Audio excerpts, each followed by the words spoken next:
Assalomu alaykum, hurmatli yurtdoshlar.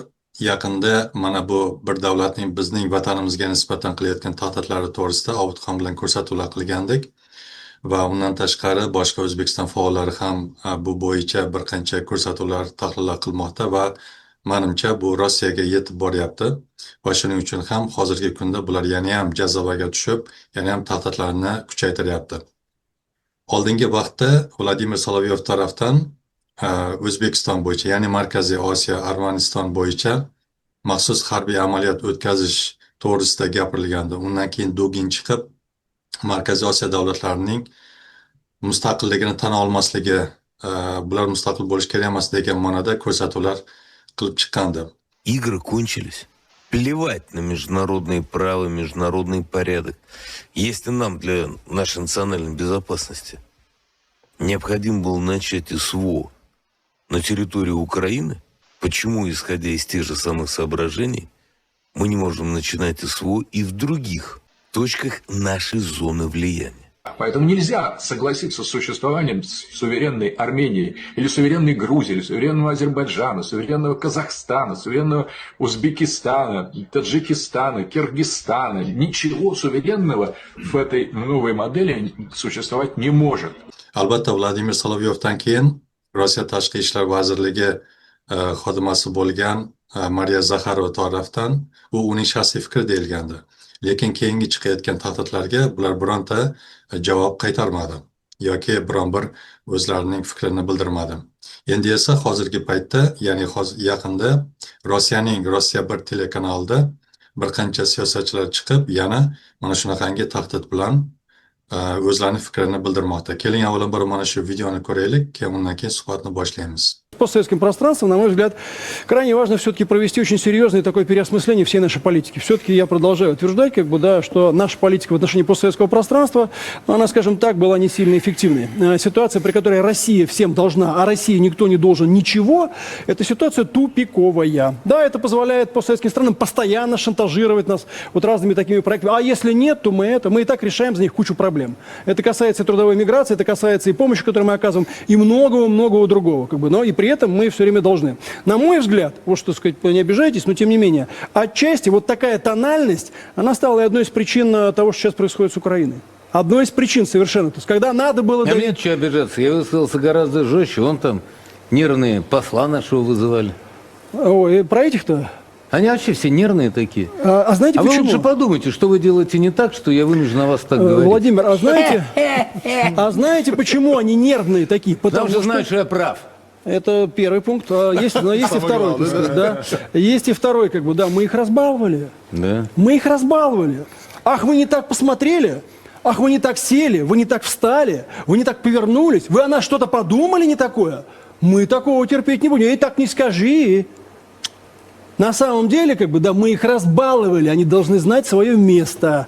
Я в этом глубоко уверен. И бесконечные заигрывания с ними, так сказать, да, давайте им здесь вот залижем что-нибудь, а давайте им туда что-нибудь дадим. Я еще раз говорю, мы и так решаем массу их проблем, да, и при этом, на мой взгляд, политические дивиденды, они такие очень сомнительные. Тем не менее... Mana videoni ham ko'rdik. Keling, avvalambor Obidxon bularning suhbatini tahlil qilishni bir nechta savollarga bo'lganman, shu bo'yicha suhbat qilamiz, lekin bu suhbatni boshlashdan oldin bir tarixiy haqiqatni, ya'ni bir iborani aytib o'tmoqchiman. Bu iborada shunaqa deyiladiki, eng baland ovoz bilan tahdid qilayotgan davlat, demak bu ko'pincha ichkaridan titrayotgan davlat deyiladi. Ya'ni bu bir qancha ilmiy kuzatuvlarga asoslangan shunaqangi bir zamonaviy siyosiy ibora hisoblanadi. Keling endi mana shu videodagi mana shu siyosatchilarni fikrlarini tahlil qilaylik. Nima uchun bu yerda birinchi beriladigan savol, bu yerga yozib qo'ygandim. Bu yerda aytyaptiki, bizning siyosatimiz postsovet hududida samaradorli olib borilmadi, deyapti. Bu bilan nima demoqchi, Obidxon? O'zingiz fikringizni bildirsangiz. Men sizga boyaga hozir bir maqola aytib ko'rdingiz-ku. Shunda Hazrat Navoiyni bir aytgan gaplari bor. Ko'kragiga urib men halolman degan inson eng harom inson bo'ladi deganlar. Hazrat Navoiy shundan mana shu maqollar kelib chiqqan bo'lsa kerak. Endi postsovet hududida bizni olib borgan siyosatimiz noto'g'ri deb agardaki bular millatchilikka berilmaganida albatta buni to'g'ri yo'lga yo'naltirish mumkin edi. Albatta postsovet hududida bu mana shu Putin kelganidan keyin ozgina vaqtdan keyin albatta bu juda ham postsovet hududi davlatlari, ayniqsa Markaziy Osiyo davlatlari bilan juda ham bu imperialik siyosat olib borishni boshladi. Nima uchun bular bu aytyaptiki, bu olib borgan siyosatimiz noto'g'ri bo'ldi deb. Chunki bular alamzada. Bugunga kelib mana Mirziyoyev davriga 2016-yilda Karimov ketgandan keyin Markaziy Osiyoda O'zbekiston lider bo'ldi. Aholisi jihatdan ham va iqtisodiy jihatdan ham hozir o'sib kelyapti. Qozog'istondan keyin baribir ham hozircha, lekin bu ketishi bo'ladigan bo'lsa albatta Qozog'istondan ham o'tib ketadi va Qozog'iston o'zi rivojlanyapti. Undan tashqari bugun Ozarbayjon donor davlatga aylandi. Hozir investitsiyalar kiradigan davlatga aylandi. Bu yoqda Tojikiston hozir energetik buhrondan chiqish arafasida, buni ham nimalari quriladigan bo'lsa, Qirg'izistonda ham rivojlanish yomon emas. Bundoq qaraydigan bo'lsa, endi Turkmanni gapirmasak ham bo'ladi. Men umuman to'xtamoqchi emasman bu davlat uchun. Lekin mana qaraydigan bo'lsangiz, mana shu davlatlar yaxshi ketyapti-da rivojlanishi. Bundoq qarasangiz Qirg'iziston ham yomon emas. Bundoq nima desa, Tojikistonda ham ahvol unaqa baribir shu migrantlarga qarab qo'ygan. Sovet paytida ham eng kambag'al davlat bo'lgani uchun, misol Armanistondan ham kambag'al davlat bo'lgan. Hozir Armaniston eng kambag'ali bo'lsa, bundan ham kambag'al davlat. Mana shu davlatlarning rivojlanishiga yo'l qo'ymaslik siyosatini bular olib bormadi. Mana shuni nazarda tutib etdi. Yana bunga uzoq kirishish mumkin. Bunga misollar juda ham ko'p. Albatta suhbatimiz davomida bunga to'xtab o'tib boraveramiz. Rahmat Obidxon. Ya'ni mana shu suhbatda aytyaptiki, biz ularning juda ko'p muammolarni hal qilib kelganmiz deb misol tariqasida mana shu mehnat migrantlarini va yana aniq bir fakt keltirmasdan juda ko'plab yordam berib kelyapmiz deyapti. Men shu yerda hayron qolyapman. Mustaqil davlat bo'lib, ayniqsa mana shu 2016-yildan keyin davlat o'zining kuchiga ishonib qancha geosiyosiy maydonda ham o'zini ko'rsatib harakat qilyapti, iqtisod tarafdan. Bular qanaqangi bizlarga katta yordam beryapti. Masalan, migrantlar masalasiga keladigan bo'lsak, u o'zlariga ishchi o'rinlar kerakli bo'layotganligi. Mana hozir ham ko'ryapsiz, millionlab hindistonliklarni olib kelmoqchi bo'lyapti va buning orqasida ham yana qancha boshqa ochiq haqiqatlar ham chiqyapti. Shunga hayron qolyapman. Bular qanaqa yordam beryapti bizlarga? Nima ishlarimizni hal qilib beryapti? Juda ham hayron qolyapman. Mana shu kuzatuvlaringizdan kelib chiqib, bunga nima deya olasiz? Men sizga bir narsani aytaman. Avvalgi 2016-yil sentyabrgacha bo'lgan davrda albatta mana shu davr biz uchun qora o'tmish deb atayman buni. To'g'risi. Mana shu davrda biz ko'p narsani yutqizdik. Juda ko'p davlatlar oldinga chiqib ketdi, biz bu davrda yutqizdik. 25 yil deymizmi, 26 yil deymizmi? 1 yil deylik, mayli, boring yana. Gapirmaydigan bo'lsa, mana shu davrda yutqizdik. 2016-yildan keyin 13 yil bosh vazir bo'lgan odamdan mana shu bugungi kunlarni kutmagan edik. Juda ham ko'p odam buni kutmagan edi. Albatta diktatorlik davom etib ketadi deganda, albatta juda ham boshqacha o'zgarishlar bo'lib ketdi. Endi nima uchun, nima yordam qildi bizga deydigan bo'lsangiz, hozir birinchi qilgan yordami, bularni qilgan yordami, birinchidan mudofaa sohasida yordam bergani yo'q. Karimov o'zi ham dod degan mudofaa sohasida. Va undan tashqari iqtisodiy jihatdan yordam bergani yo'q. Birorta ham zavod, fabrika yoki bir narsa qurgani yo'q. Mana shu bizni 7 milliondan oshiq aholimiz albatta Rossiyada ishlatgani bo'ldi. Mana hozir qisqarib boryapti. Aniq raqamlar yo'q, lekin signifikant qisqarib boryapti. Bir kun shu ham ketadi, bular ham ketadi. Bular ham qolsa 100 ming, 200 mingga qolar, 500 mingga qolar. Lekin bular bugun bizni mehnat migrantlarimizga albatta bir ko'zidan yiring, bir ko'zidan qon oqadi. Bularni berayotgan yordamini men nolga tenglashtiraman. Nima yordam berishi mumkin? Nima? Mana ayting, biror sohani ayting menga. Biron bir soha. Ta'lim sohasimi? 1 tiyinga qimmat ta'limi. Migimosimi? 1 tiyinga qimmat migimos. O'zimizda diplomatiyada juda ham zo'r mutaxassislar yetishib chiqqan. Mana Sodiq Safoyev boshqaryaptilar. Men juda ko'p bo'laman diplomatiya institutida. Toshkentga borganimda Sodiq akam oldilariga kiraman, o'sha yerda juda ko'p preparatorlar bilan gaplashaman. juda ham zo'r olib boryapti. MGIMOdan o'lsa o'ligi ortiq universitet ishlab turibdi. Endi tibbiyot sohasi Rossiyadagi tibbiyotchilarni qancha qismi bizanikilar? Tojiklar, qirg'izlar, o'zbeklar, armanlar va boshqa Ozarbayjonlar. Endi yana industriya sohasi nimani aytay? O'zini industriyasi oligarxlarga berib bir joyga kirib ketib bo'lgan bo'lsa, qo'pol qilib aytmoqchi edim, aytmayman. Kirib ketib bo'lgan bo'lsa, samolyotsozlik, mashinasozlik nima? Hech narsa. Bu hammasi gap. Mana bu harbiy qudratini ham bir qancha paytlar propaganda qilib maqtab keldi. Bizlar dunyoda ikkinchi shunaqangi qurolli kuchlar bo'yicha, armiya bo'yicha bizlar ikkinchi o'rindamiz, bizlar kuchlimiz deb keldi va o'zidan bir necha marta kichkina bo'lgan davlat, ya'ni o'zining nima deydi, yaqin bo'lgan davlat Ukrainadagi urushida ham ko'rdik. Bularda hozirgi mana shu kuzatuvlarim bo'yicha Sovet davrida yig'ilib kelgan barcha qurollar ham menimcha ishlatib bo'lindi va ahvoli qanaqaligini butun dunyoga ma'lum bo'ldi. Bu tarafdan ham o'zini ko'rsata oladigan tarafi qolmadi deb o'ylayman. Va mana shu ko'rsatuvda muhokamada aytyaptiki, bizlar bularni erkalatib yubordik, mana bunaqa bo'ldi, bunaqa bo'ldi va shuning orqasidan mana ko'ringlar Ukrainada nima bo'lyapti ahvol deyapti. Endi mana shu Rossiya Ukraina urush fonida ko'radigan bo'lsak, Ukraina mayli kichkina davlat, lekin buning orqasida bu katta держава davlat o'zining holatini ko'rmayaptimikin, qanaqa holatga tushib qolganligini. Bu gapini mana o'zingiz javobini ham berib qo'ydingiz pashti. Bu gapi bilan o'zini holatini, bu yig'layapti o'zini holatini ustidan. Endi dunyoning ikkinchi armiyasi deb aytilgan davlati buni mif ekanligini biz ko'rdik. Bu birinchidan. Bugunga kelib tinch aholisi, baquvvat ishchi aholisini mana misol uchun boring, 50 yoshgacha hisoblaylik, o'sha 18 yoshdan 50 yoshgacha bo'lgan yosh yigitlarni 1.200.000 mingini yo'qotib bo'pti. Bu jarohatlanganlardan tashqari. Bu bilasizmi, butun ikkinchi jahon urushidan keyin 1.200.000 odamni yo'qotish. Bu bilasizmi qanaqa katta sifra? Bu 1.200.000 baquvvat ishchan nasl tarqatadigan insonlarni yo'qotgan. 1.200.000 ta kampir emas, 1.000.000 cholli emas, pensioner emas, baquvvat insonlarni yo'qotgan. Mana shuning uchun DDO qilib chiqib yig'lab turibdi bugun. Buni shuning uchun endi bizni nozik joyimiz albatta 2016 juda ham nozik edik. Albatta Mirziyoyev o'zi farzandlarim deb atagandan keyin o'zgarish boshlandi. Ungacha men temir yo'l vokzalida o'sha Kelesga ko'chirganda o'sha joyda ishlaganman.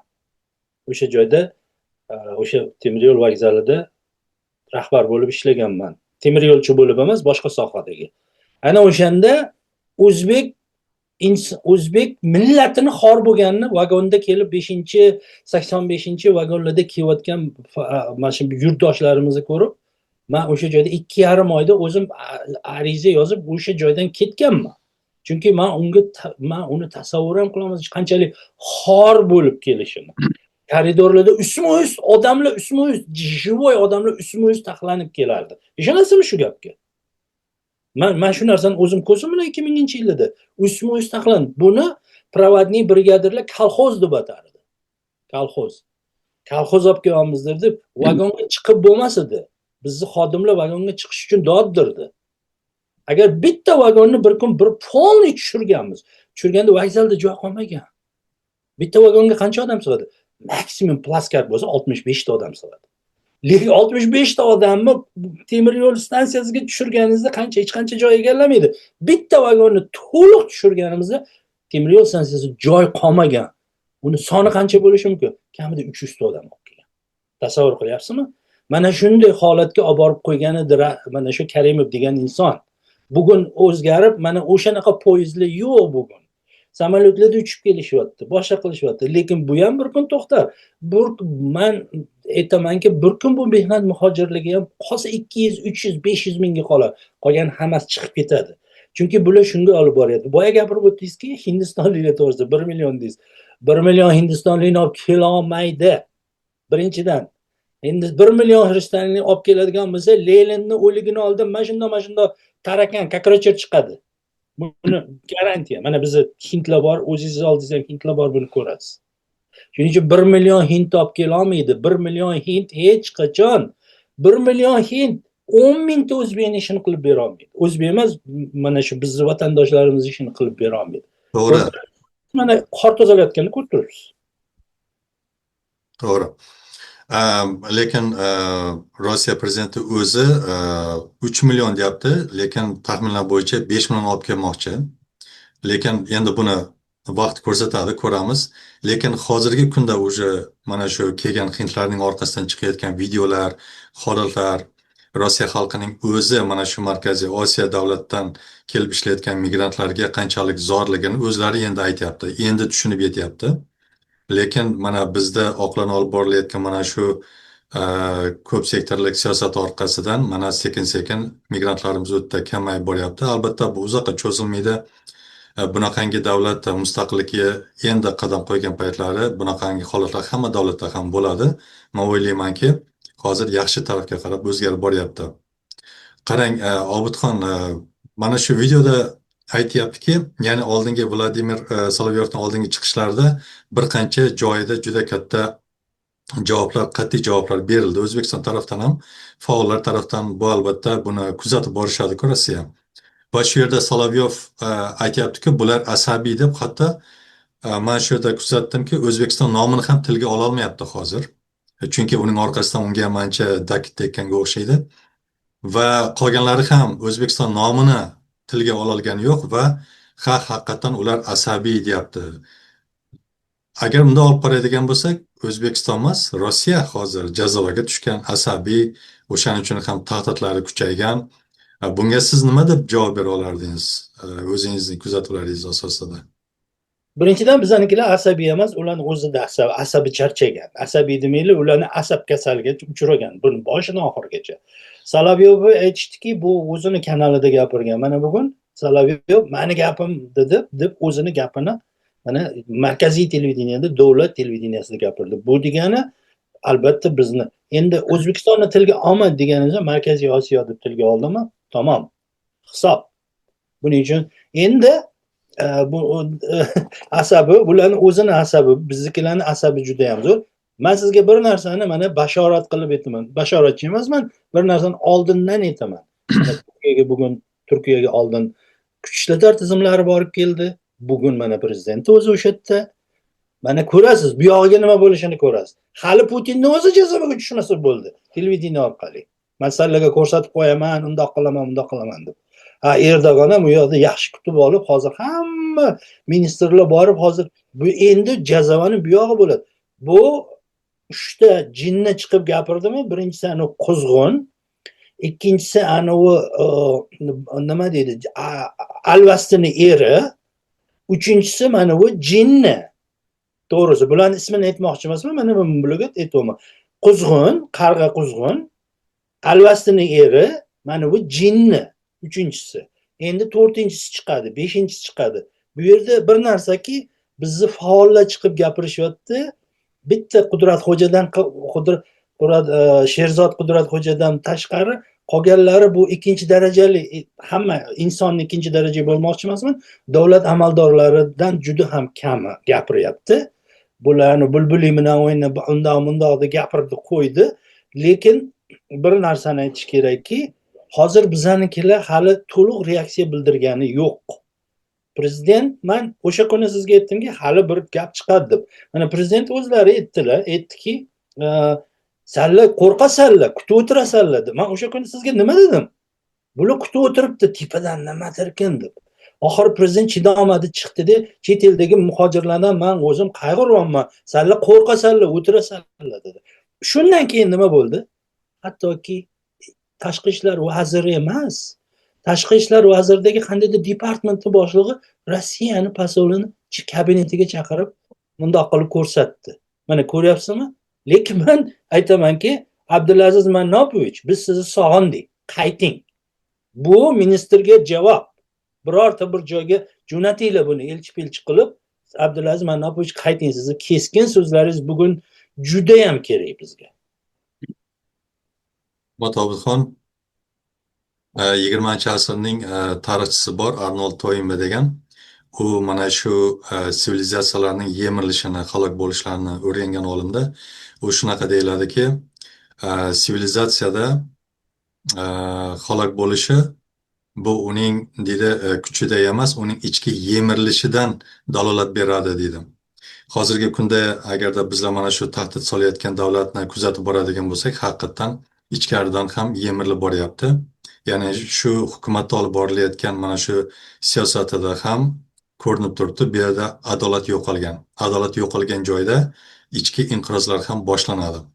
Ya'ni o'ziga do'st bo'lgan mana shu Markaziy Osiyo davlatlarini ko'kragidan itarib, o'ziga dushman yaratyapti. Va shuning orqasidan o'zini yana ham halokatli yo'lga olib borayotganligini bilmayapti. Yoki buni bilyaptimi? Nima deysiz?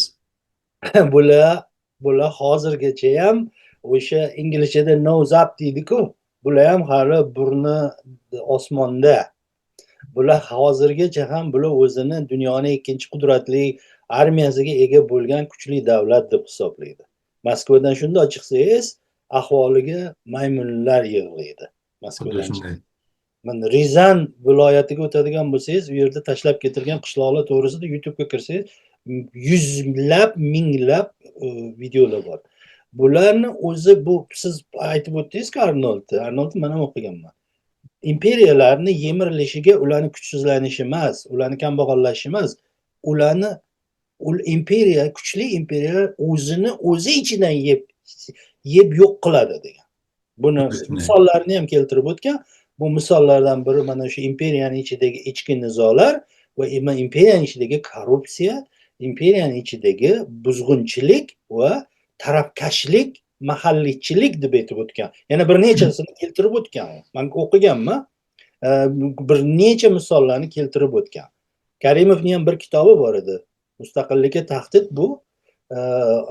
Tahdidni 5 ta yo'nalish ko'rsa, shundan bittasi mahalliychilik degan edi. O'zbekistonda mahalliychilik unaqa yo'q. Biz kichkina davlatmiz. Misol uchun, sen Xorazmlisan, boshqasan deb internetda chiqib olib odamlar bir-birini men Xorazmlik bo'laman, Buxorolik bo'laman, undoman deb gapiradi. Bu oddiy bir yosh bolani bog'chada gapiradigan gaplari. Bularga e'tibor berish kerak emas. Bizda mahalliychilik yo'q. Bularni katta imperiyalarni yemiradigan narsa bu ularni mana shu olib borayotgan ichki siyosat tufayli. Bu yoqda milliardli armiyasi turishi mumkin. Millionlab samolyoti turishi mumkin, lekin ichidan chirigan bo'lsa, bu himoya qila olmaydi. Bu bor narsa. Bugun Rossiya xuddi shunday holatga kelib qoldi. Rossiyani imperialistik nimalari o'zini olib borayotgan siyosati o'zini o'zi yemiradi. Albatta mustaqillikni hech kim berib qo'ymaydi endi bu yog'iga. Bizda albatta o'ris qulli bor ichimizda, lekin ular kam sonli. Endi men shuni aytib o'tardimki, mana patriarx Gundiyev bu gapirdi, bizaga qarshi gapirgan, migrantlarimizga qarshi gapirdimi, bizaga qarshi gapirgan. Undan tashqari Volodin degan isqirt gapirdi. Undan tashqari ana u bitta Spravедливая partiyaman degani bor, u gapirayotibdi. Undan tashqari yana bir ikkita juda katta deputatlari gapirishni boshladi. Endi qaraydigan bo'lsangiz, bizanikilarda o'sha o'rindagi insonlar yo'q. Bizni O'zbekiston Oliy Majlisining raisini kimligini bilasizmi? Men bilmayman. Gapirgani yo'q. Chunki ular hech kim emas. Senatnikini bilamiz, chunki juda ko'p ko'rinish beradi, boshqa qiladi, aloqalarimiz bor. Lekin endi bizni dindorlarimiz-chi? Mana bizni bulbuli go'yoyimiz bor. Ayollarning yubkasigacha yopishadi. Lekin mana shu joyda jim o'tiribdi. Bu nima degani? Lekin nimaga bu jim o'tiribdi? Endi mustaqillikni qadriga yetmaganlar ertaga bular keng huquqli sovet davlati tashkil yo'q, unaqa bo'lmaydi. General gubernator bo'ladi. Agar bo'lgan taqdirda ham. Xudo ko'rsatmasin. Endi albatta mustaqil davlat bo'lgandan keyin mana bizlar ko'ryapmiz qanchalik rivojlanyapmiz. Hatto dunyodagi rivojlangan davlatlar ham O'zbekiston bilan mana hisob-kitob qilib fikrlashib birgalikda ishlayapti. Albatta bu mustaqillikni hech kim berib qo'ymaydi. Endi bu Markaziy Osiyo hududi bu 1800-yillardagi hudud emas. Bular har taraflama takomillashgan o'ziga yarasha kuchli mutaxassislar, olimlar yetishib chiqyapti. Iqtisodini rivojlantirib boryapti. Bu jihatdan endi harbiy jihatdan ham o'zining salohiyatini juda ham kuchaytiryapti Markaziy Osiyo davlatlari, ayniqsa O'zbekiston, Qozog'iston. Shuning uchun o'ylaymanki, endi Rossiya oldingi o'ylashlari, taxminlari, o'zlarining hisob-kitoblari bilan bizlarni past darajada ko'rishi bu umuman to'g'ri kelmaydi. Mana shu Markaziy Osiyoning rivojlanishi va do'stona munosabatda bo'lishi qaytanga bu Rossiyaning o'ziga yaxshi emasmi, to'g'rimi? Shuning uchun ham bularning siyosati noto'g'ri yo'lda ketyapti hozir. Buni hamma ko'rib turibdi. Hatto yosh bola ham buni tushunishi mumkin. Noto'g'ri yo'l deyishimiz ham qanaqadir ularni siylashimiz bo'ladi. Ularni ketayotgan yo'li bu jahannamga o'zlarini olib ketyapti. Jahannamga o'zlarini olib ketyapti. Rossiya baribir bir kun ichidan yemiriladi. Bu Rossiya imperiyasi bugun yo'q bo'ladi. Bu mana shu narsa bu istisno qila olmayapti hech kim. Buni qaysidir qismi Xitoyga o'tib ketadi. Ana undan keyin bu boshlanadi. Qandaydir bu Yaponiya yoqdan o'zini pretenziyalarini qiladi. Bu yoqdan Turkiya xalqi o'zini pretenziyalarini qiladi. Kavkaz orti respublikalari o'zini pretenziyalarini boshlaydi. Mana shu narsaga hamma narsa olib kelyapti. Bu nafaqat Markaziy Osiyo. Bularni Markaziy Osiyodan boshqa boradigan joyi qolmadi. Aytingchi, qaysi davlatga bora oladi? Turkiyaga boradigan bo'lsa, Turkiyada ham bularni kartochkalari, boshqalari hamma narsasini olmaydigan qilib qo'ygan. Endi samolyot sozlikka keladigan bo'lsa, bugun Sovet paytidagi Il-86, Tu-134, Tu-154 samolyotlari bor-ku, o'shalarni qayta yo'lga qo'ymoqchi. Endi unda kimni tashiydi? Bizning mehnat muhojirlarimizni tashimoqchi. Bu o'tmadi bu ham. Hamma podozreniya qiluvdiki, O'zbekiston, Qozog'iston Rossiyadan nimalar samolyot sotib olyapti, buni Rossiyadan AQShdan samolyot sotib olib, buni Rossiyaga beradi deb o'ylaydi. Bu narsa noto'g'ri bo'lib chiqdi, konkretni. Chunki bu Rossiyaga beradigan bo'lsa, bular avtomatik ravishda uni o'chirib qo'yishi mumkin. Buni sistemasini boshqaruvini o'chirib qo'yishi mumkin degan gap chiqqandan keyin bu narsa noto'g'ri. Kimdir o'ylagan bo'lsa ham baribir bu narsa noto'g'ri ekanligi bo'ldi. Mana shundan keyin bular eski o'zini avtoparkini, samolyot parkini yo'lga qo'yadigan bo'ldi. Bularni bugunga olib borayotgan siyosati noto'g'ri deganimiz, bularni boshini silab o'tganimiz, yaramasdan deb qo'yganimiz, lekin bularni olib borayotgan siyosati bularni o'zi jahannamga olib boradigan siyosatni olib boryapti. Bir hovuch insonlar Kreml va uni atrofida yaxshi yashab qolgan hammani bugun shunday bir nimaga olib boryaptiki, hattoki men albatta Rossiyada bu hamma gapirayotgan rus millatiga qarshi emas. Bugungi Rossiyaning hukumatini boshqaruvini olib borayotgan siyosatiga qarshi gapiryapman. Biron bir rus millatiga emas. Mana ko'rdingiz, o'tgan safar men ikki insonni nomini tilga olib o'tdim. Ikkita yaxshi jurnalist, blogerlar gapirib o'tdim. Ikkalasi ham gapirdi. Ehtimol tasodifdir. Lekin bizning gapimizdan 3 kun, 4 kun o'tgandan keyin gapirdi. Gapirib chiqdi. Shularni nima qilib. Lekin mana shu insonlar mayli o'zbek tilida to'liq gapira olmaydigan bo'lsa, boshqa qila olmaydigan bo'lsa, lekin to'liq tushunadi. O'zbekchani to'liq tushunadi. Gapira olmaydigan bo'lsa, lekin rus tilida ham berish mumkin. Bizda tillar diskriminatsiya qilinmaydi. Tojikda, o'zbekda yoki boshqa turkman tilida, hammasi o'zini tilida gapirib yuraveradi. Rus tilida, tatar tilida. Bularga hech qanaqa cheklovlar yo'q. Lekin mana bizning gapimizdan keyin ulardan bittasi kichkinagina post chiqarib yana bir narsa chiqarsa, Anora bo'lsa yaxshigina ko'rsatuv qilib chiqdi. Yaxshi, bizning bu ko'rsatuvimiz orqali xalqlarni bir-biriga qarama-qarshi qo'yish yoki davlatlarni bir-biriga qarama-qarshi qo'yish emas, biz tinchgina yashayotgan paytimizda, rivojlanayotgan paytimizda, geosiyosiy maydonda o'zimizni ko'rsata olayotganimiz bir paytda boshqa davlatning bizga nisbatan tahdid qilishini albatta bizlar ko'tara olmaymiz. Chunki bu bizning mustaqil davlatimiz. Hech bir millatga nisbatan, mana Obidxon aytganidek, millatga nisbatan qarshiligimiz yo'q. Haqiqatan ham mana O'zbekiston ichida yashayotgan har xil millatlar bemalol o'zlarining fikrlarini bildirishyapti. Bu yerda diskriminatsiya qilish, kimnidir pastda ko'rish, umuman bizning xalqimizda bunaqangi tushuncha yo'q. Lekin mana shu sekinlik bilan rivojlanib borayotganimizni ko'rolmagani uchun jazavaga tushib, mana shunaqangi holatlar bilan tahdidlar qilayotgan mana shu hukumatiga nisbatangina bizlar gapiryapmiz. Uni ham bizlar boshlaganimiz yo'q. Buni o'zlari boshlayapti. Bu tahdidlarni. O'zlari chiqib, o'zlari boshlab, mana Ukrainaga ham o'zlari boshlab, mana nima holga tushib qolishdi. Endi o'ylamayaptiki, Ukrainadan bir marta yegan qattiq mushti ikkinchi marta Markaziy Osiyodan tushishi mumkinligini menimcha ular hozir sezmayapti ham. Bilasizmi, mana Ozarbayjonni ko'p sohalarda O'zbekiston deb gapiradi-yu, bu qozoq gap, Qozog'iston to'g'risida gapi, nimani Ozarbayjonni gapirishdan ancha tiyilib qolgan bo'ladi. Nima uchun? Ozarbayjonga hujum bu Turkiyaga qilgan hujum bilan barobar degan, bularni Turkiya bilan dogovori bor. Bu albatta bizanikilar ham xuddi shunaqa. Turkiya rahbarligi ostida mana shunday harbiy shartnomalar qilish kerak. Rossiyaga ishonch yo'q. Rossiyaga ishonch yo'q. Endi biz gapiryapmiz. Siz gapiryapsiz. Yana bir 10 ta odam gapiryapti. Bundoq qarasangiz. Lekin har bir insonni burchi bugun bularni gapiga javob qaytarish.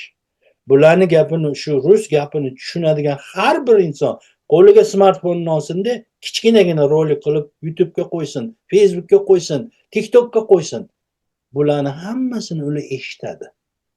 Shuning uchun bugun 30 ta odam gapir, 40 ta odam gapirdi, bu gapirib o'tdi, lekin millionlab odamlar javob qaytarsa, o'shanda bular chakaga o'chadi va bizni birdamligimizga ishonadi. Bugun bular Solovyovdan keyin ikkinchisi chiqdi, uchinchisi chiqdi. Yana davom etadi. Undan oldingilari ham bo'lgan, men yaqindagisini gapiraman. Bundan buyog'iga yana chiqadi. Bugun biz O'zbekistonlar endi bir-biri bilan o'tirib Farg'onadagi ayolni yubkasini obsujdat qilib o'tirgandan ko'ra yoki bo'lmasa undan ko'ra bugun har bitta odam o'zini smartfonini olib shunga fikr bildirsin. Hammasi bildirishi shart. Borolmayapsizlarmi Rossiya elchixonasining oldiga borib bir kishilik plakat to'shab turib O'zbekistondan qo'lingni tort deb yozib 10 minutga borolmayaptimi insonlar? Unda davayt ijtimoiy tarmoqdan foydalanaylik. Rus tilida gapirasam, o'zbek tilida, tojik tilida gapirasam, qirg'iz tilida gapirasam, hamma qilsin. Mana qirg'izlar bordi-ku. Undan tashqari qirg'izlarga bu millat oldida-chi doimo buni o'rganadigan joyimiz bor-da. Bu qirg'iz deymiz. Rossiyani sudga berib o'tiribdi. Bo'lmasam Yevroziyasiga a'zo. Rossiyani sudga beryapti. Bittasini agar kaltaklagani uchun hozirgacha tinchigani yo'q, o'sha hammomda kaltaklagan. Kuni kecha yana bizni emigrantlarimizni kaltaklashdi. Kuni kecha. Yana Leningrad oblastida yana emigrantlarimiz kaltaklandi. Ularni ko'rmadim, lekin eshitmoqman. Mana kuni bukvalni 2 kun bo'ldi. Mana karantinda ko'rdim. Yana kaltaklashdi. O'zbekistonliklar hammasi. Ko'ryapsizmi? Tojikistonliklar tishini ko'rsatuvdi, Tojikistonlikdan qo'lini tortdi. Endi bundoq qaraydigan bo'lsa, Mirziyoyevning bosiqligidan, buni nimaligidan foydalanib bular nima kelsa shuni qilishyapti-da. Qaraydigan. Buning oqibati nima bilan tugashini menimcha ular ko'ra olmayapti. Shunchalik ular siyosatdan bizlar kuchlimiz, aqllimiz deydi-yu, lekin shu oddiy narsalarni oqibati nima bilan tugashini ko'ra olmayapti. Ovutxin, yana bir narsani aytmoqchiman. O'zbekistonda hali ham mana bu Rossiyaning bir qancha televideniyasi ish olib boradi. Men o'ylayman, ba'zi bir insonlarimiz ham mana shu Rossiya televideniyasida yuritilayotgan propagandasiga tushib qolayotgani ham bo'lishi mumkin, chunki ba'zida izohlarda shu narsalar ham chiqib qoladi. Lekin men o'ylayman, nima uchun shu davlatda yashab, havosidan nafas olib, tuzini yeb turib, yana o'zining davlati emas, bizga tahdid solayotgan davlatni qo'llab, ya'ni uni xohlab izohlar berayotganiga ba'zida hayron qolaman, Ovutxon. Menimcha o'ylayman, mana shu rus propagandasini olib boradigan Rossiya televideniyalarini ham menimcha cheklash vaqti keldi deb o'ylayman. Sizning fikringiz qanday? Qarangda, inson har doim intilish bilan yuradi. Misol uchun qo'rqimizga ham intiladi, chumoli ham intiladi, hamma jonzot borki intiladi. Mana shu joyda bugun informatsion yetishmovchilik bormi? O'zbekiston o'zi yaratib bera olmayapti. Yaratib bera olmagan joyda Rossiya televideniyasida ana o'sha shoulari bormi, kinolari bormi, boshqalari bormi, yaratib ular chiqazib qo'yyapti. Haqiqatan ham sifatli qilib beradi. To'g'risi. Biznikilar ham Rossiya televideniyasini o'chira olmasa, undan zo'rini yaratib qo'ysin. Men 92-yilda, 91-yilda Moskvada Rizanskiy prospektdagi ana katta studentlar binosi, mehmonxona va nimasi, aspirantlar uyi, общежитиялар bo'ladi. O'sha joyda Turkiya televideniyasini, Show TV'sini ko'rardim. Bilasizmi, juda ham populyarni edi. Hozir biznikilar shuni yaratib qo'ysa, yangi yil bazmini chiqazib qo'yishibdi. Qayoqqa qarasangiz, maynavozchilik. Undan ko'ra o'sha Novogodniy Ogonyokka o'xshagan shunaqalarni yaratib qo'yinglar, undan zo'r qilib chiqazib qo'yinglar. Kinolarni hammasini ko'rsangiz, er-xotin ajrashishi, qamoqqa tushib qoldi, unday bo'ldi, prokuror olib chiqdi, balo bo'ldi, battar. Ijtimoiy tarmoqqa kirib bir rolikni qarasangiz, gaziyo, suviyo, baloyo, battariyo, mana shundan gapir. Bu avvalambor dunyoni juda ham ko'p. Filippinnikini, Yaponnikini, nemisnikini, ingliznikini, amerikanikini hammasini ochib qo'yib qo'yinglar. Odamlar o'zi kimga kerak bo'lsa o'shani topib ko'radi. Bizda taqiq bor. Ayrim nimalarni ko'rsatishga hamma narsani ochib qo'yiladi, odamlarni o'zi topib oladi. Rossiya televideniyasi mana Kanadada ochiq, bemalol internetdan topib ko'rishingiz mumkin. Lekin menda o'shani ko'rishga muhtojlik yo'q. Rossiyani yomon ko'rganim uchun emas. Chunki menda boshqa undan qiziqarliroq narsalar bor ko'rishimga. Chunki menga Kanada davlati birorta bir televideniyani ko'rishimga yoki birorta bir saytni ko'rishimga menga zapret qo'ymagan. Biznikilar ham hamma davlatnikini olib, mana kabelni televideniyaga kiradigan bo'lsangiz, 1000 ga yaqin kanal bor, to'g'rimi? 1000 ga yaqin. Ana mayli o'sha 1000 ga yaqin kanalni ochib qo'yinglar. Odamlar o'zi topib olsin nima ko'rishi. Mana shu sabab biz Rossiya nimani zapret qilish kerak. Bo'lsa 4 ta 5 ta kanalni odamlar ko'radi. Mayli o'chirib tashlar, lekin Sputnikoviy antena bilan ham baribir topib ko'rishaveradi. Uni taqiqlab bo'lmaydi. Ko'raversin. Biz o'shalarni ko'rib, bizga nisbatan dushmanligini bilib turamiz. Ko'raversin. Lekin o'sha minglab alternativ kanallarni qo'yib qo'yinglar. Fransiyanikini, hamma davlatnikini qo'yib qo'yinglar. Men tarjima qilmasdan ham qo'yib qo'yinglar. Odamlar ko'rsin. CBC radiosi bor, mana Kanadaning Endi Broadcast Corporation bor.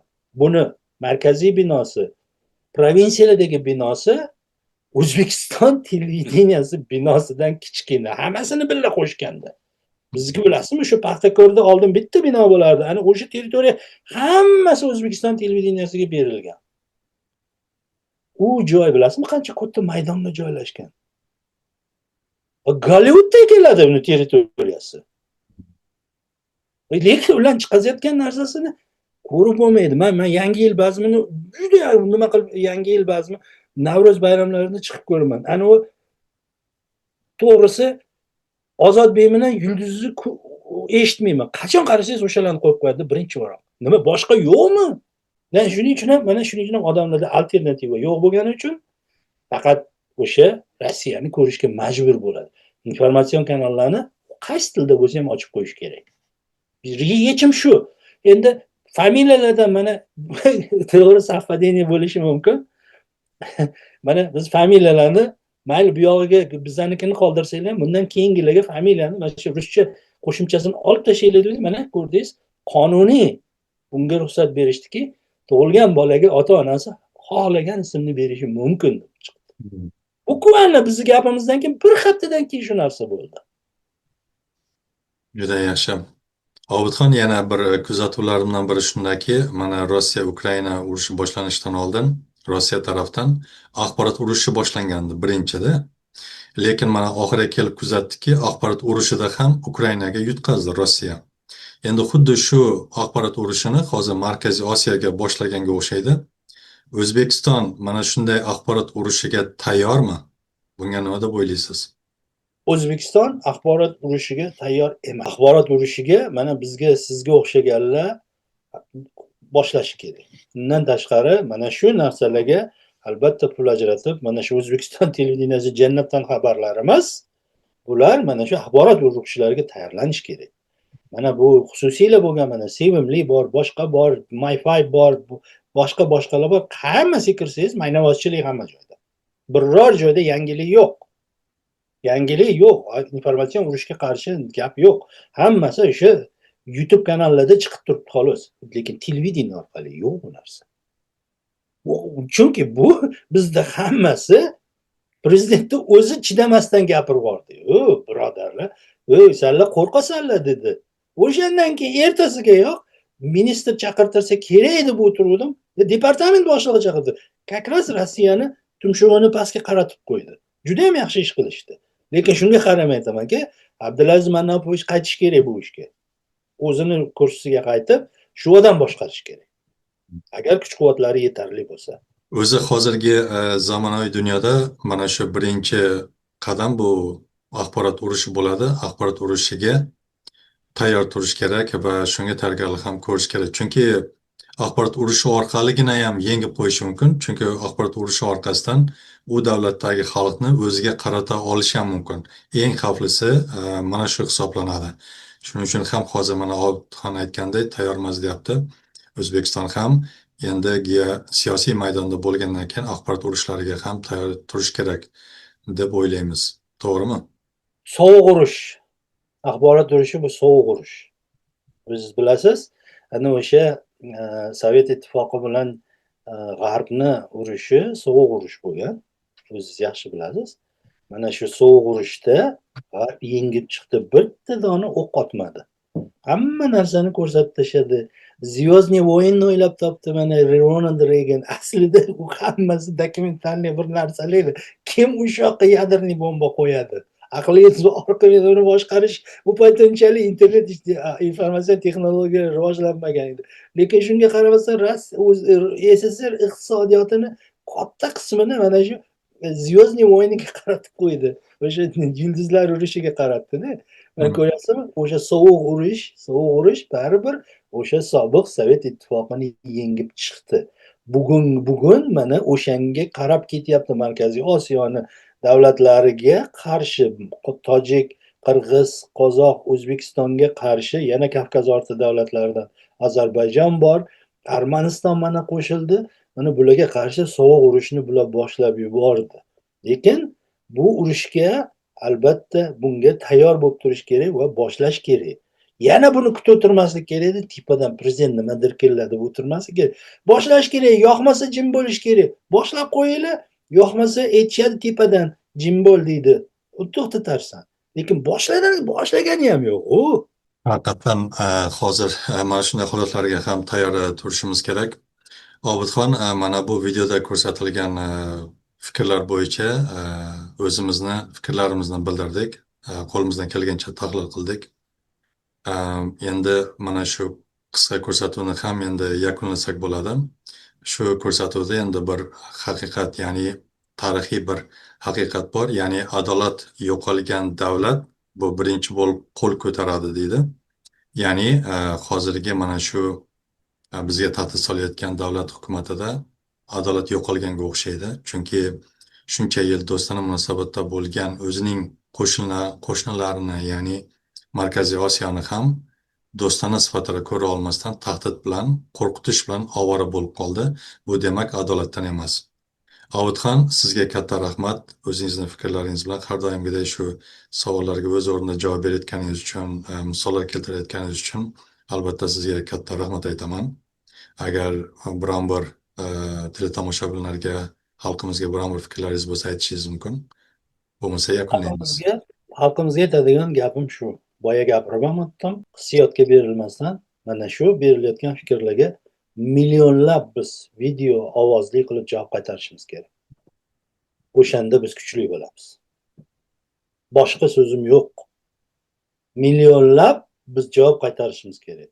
Bizda millionlab qo'limizda smartfonlarimiz bormi? Hammasida TikTokmi, hamma ijtimoiy tarmoqda chiqazishimiz kerak. Rus, o'zbek, ingliz tilida, qaysi tilda bilsa, o'sha tilda chiqasin. Obidxon, haqiqatan ham xalq bir yoqadan bosh chiqarsa, birlashsa, buni ko'rayotgan boshqa davlatlar ham hech qachon bu davlatga tahdid qila olmaydi. Shu bilan ko'rsatuvni yakunlaymiz. Hurmatli yurtdoshlar, agarda mana shu videomiz, tahlillarimiz bo'yicha biron bir savollar bo'lsa yoki fikrlaringiz bo'lsa, albatta izohlarda qoldirishingiz mumkin. Shu bilan yakunlaymiz. E'tiboringiz uchun rahmat. Salomat bo'ling. Obidxon, Sog' bo'ling. rahmat.